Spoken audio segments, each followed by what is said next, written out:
Je ne sais pas comment faire pour vous remercier. Parce que vous m'avez sorti de la rue. Elle m'a dit, t'inquiète, on n'est pas là pour ça. Il y a la société qui m'a mis à disposition couverture et oreiller. Ce qui est top, c'est qu'au-delà de mettre à disposition nos bureaux, c'est ce lien social qui se crée. De prendre un café avec lui, ça paraît anecdotique, mais lui, depuis 2 ans, qui a pris un café avec lui? Mettre à disposition vos bureaux inoccupés le soir et les week-ends à des personnes en situation de grande précarité. Est-ce que vous y avez déjà pensé ? Eh bien, c'est l'initiative de l'association Les Bureaux du Cœur. Ils offrent au cœur d'une entreprise un hébergement d'urgence pendant 3 à 6 mois pour que l'invité puisse se reconstruire professionnellement et socialement. Nous, on a voulu en savoir un peu plus sur le fonctionnement. On est donc parti à Vambrechy dans l'entreprise Axoneo qui accueille Alain depuis quelques mois. Je vais te montrer. Vous voulez que je te présente? Tu es la personne avec qui je bois le plus souvent le café. Comme je suis la première arrivée le matin, je croise Alain. On boit un café ensemble bien souvent, donc on a créé un lien. Cette action-là, elle est hyper concrète. Enfin, vraiment, Alain, il est là, on parle avec lui, on échange, ça nous ouvre aussi un peu. On est un peu dans notre confort de vie et du coup, ça nous chamboule un peu. Mais ça fait du bien. Ça me permet de me resocialiser. J'ai eu l'impression au tout début que j'allais être la bête curieuse, comme dans les trucs de foire. Et ça s'est super bien passé. Il y a plein de personnes avec qui j'ai eu l'occasion de converser. Et puis je me suis dit, ben non, je ne suis pas une bête curieuse. Moi, ça m'a toujours marqué le premier rendez-vous qu'on a eu avec Alain. Il nous a dit, Axoneo et les Bureaux du Cœur, vous êtes les premiers à me parler normalement. Moi, depuis 2 ans, on me crie dessus, c'est dégage de là, ou c'est le policier avec la lampe torche qui dit, tu crois qu'il est mort celui-là? Elle est compliquée, mon histoire, comme toutes les histoires des SDF. Et je travaillais comme portier en boîte de nuit. Je suis tombé en grave dépression. J'ai tout perdu, boulot, maison, voiture, femme, enfant, la totale. Puis à un certain moment, on n'a plus de sous.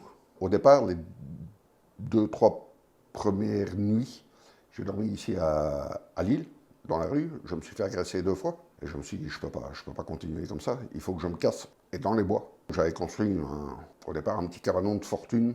Il fallait que j'ai l'air d'être un être humain et pas d'un zombie qui sort d'un film. Ce qui m'importait, c'était de gagner des sous, ne pas me retrouver pas à rien foutre. Puis j'ai besoin de relations sociales aussi. J'avais une réunion 1 fois par semaine avec mon coach emploi.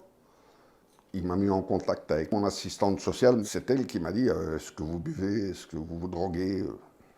Non, je ne bois pas, je ne me drogue pas, j'ai jamais pris de drogue de ma vie. Elle m'a dit, on a l'association Les Bureaux du Cœur. Moi, je ne m'attendais pas à ce que ça aille aussi vite. Une semaine et demie après qu'elle m'en ait parlé, elle m'a dit, j'en ai parlé à Anaïs des Bureaux du Cœur, on a peut-être une place pour toi, chez Axoneo. C'est pas un investissement, finalement, ça coûte rien à l'entreprise. Nous, la cuisine, elle existe déjà, on a déjà la douche. Nous, on a la chance d'avoir, on rigole en disant, il y a une chambre, oui, il y a une chambre. Mais il peut y avoir des entreprises qui n'ont pas de bureau dispo, mais c'est pas grave. C'est encore un faux frein. Il suffit de dire, vous avez un canapé, vous mettez un convertible. Je pense que c'est pas un frein financier, évidemment, c'est plus psychologique, c'est plus des craintes. Est-ce que la personne peut voler des choses? Pourquoi elle le ferait? Pourquoi elle volerait un ordinateur et elle se retrouve à la rue demain? Le frein qui reste, je pense, pour moi et pour les autres chefs d'entreprise, c'est plutôt de se dire le risque d'assurance. Concrètement, qu'est-ce qui se passe si il fait à cuisiner le soir et puis il y a un problème et le bâtiment brûle et on crame tout? C'est en train de se structurer, mais les Bureaux du Cœur ont mis aussi des partenariats avec des assureurs. On est couvert et je pense que ça rassurera fortement les chefs d'entreprise de dire finalement, vous êtes assurés. C'est comme ça que ça s'est aussi passé pour moi. J'ai rencontré le chef de l'entreprise qui est le premier du Nord à avoir accueilli quelqu'un. Ça rassure. La personne qui est invitée chez nous, la règle, c'est qu'elle reste entre 3 et 6 mois. Mais ça veut dire aussi que quand elle rentre chez nous, c'est quelqu'un qui a envie de s'en sortir, qui est sur la bonne piste. Et c'est important d'avoir un point tous les mois pour qu'on voit où ça en est. Du coup, on se fait le 2e point mensuel de suivi pour Alain. Oui. Sachant qu'il y avait déjà des bonnes nouvelles annoncées. Nous, on s'assure que tout se déroule bien avec l'association qui les accompagne, l'invité évidemment et l'entreprise. Et donc là, c'est l'occasion de faire le point à la fois sur l'avancement des projets et de la réinsertion de la personne. La première fois que j'ai rencontré Anaïs, c'était ici au pied de l'immeuble. Elle s'est dit, il est loin. Ce qui leur fait plaisir, c'est de voir l'évolution de la personne. Comme ce matin, quand elle m'a vu, enfin, c'est le jour et la nuit.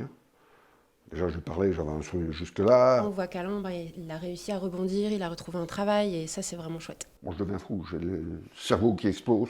Je me dis, j'ai retrouvé du boulot. Ils m'ont donné un coup de main immense parce qu'une fois que j'ai eu les Bureaux du Cœur, j'ai eu l'impression que toutes les planètes étaient alignées. Donc la première étape est passée, c'est peut-être la plus dure, revenir dans le monde du travail.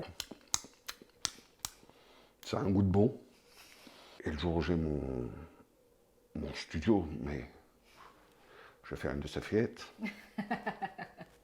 Allez, ça va être bien. Alain, c'est ce qu'on s'est dit ce matin, ça fait déjà quasiment 3 mois, il arrive à la moitié du process qui est de 6 mois maximum. Comment je vois les choses, c'est pas juste d'accueillir une personne et de ne plus le faire, c'est que ça s'inscrive dans la durée. On a un autre site à Vannes. Et là, normalement, cette semaine ou dans les prochaines semaines, on devrait accueillir quelqu'un à Vannes. Ça crée une émulation d'équipe, une fierté, une envie d'avoir du sens dans nos actions. Et ça, je ne m'en étais pas rendu compte. Donc moi, je vais dire aux chefs d'entreprise, ce n'est pas juste mettre à disposition les bureaux. Ça a indirectement transformé l'entreprise en se disant finalement quel est le sens de nos actions.